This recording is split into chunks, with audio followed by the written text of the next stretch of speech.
Kimon Freeman, Ward 5 resident, Ward 8 business owner. My question is this. Actually, let me start with saying that Martin Luther King famously said that they have socialism for the rich and capitalism for the poor.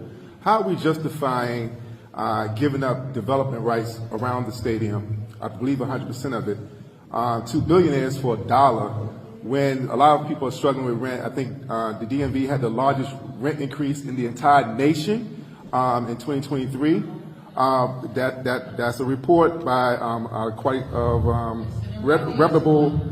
Well, we can go back and do it because Google is our friends. Not when it's coming from a multinational corporation that report the news.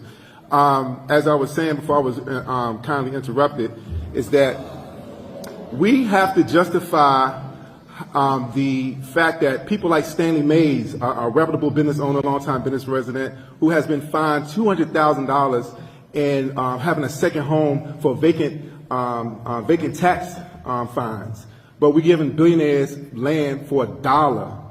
And I want to understand, how are we going to reconcile that? Because the math is not mathing. My studio is on Martin Luther King Avenue. There's a business called the Flower Shop that's been on my block vacant for over 2 or 3 decades, and I know they haven't been fined. So obviously there's some biased tax application when the Office of Tax and Revenue when it comes from businesses to residents. So how is someone like Stanley Mays going to lose his home because of vacant property taxes, and we giving land to billionaires for $1? Why isn't the Office of Racial Equity involved with this to make sure we get an equitable deal? Why isn't people like the Douglas Community Land Trust involved with some percentage of that development to make sure we get an equitable deal and not just continue to, as Martin Luther King said, have socialism for the rich and capitalism for the poor? Where is the mathing for the people of Washington, D.C. in this deal?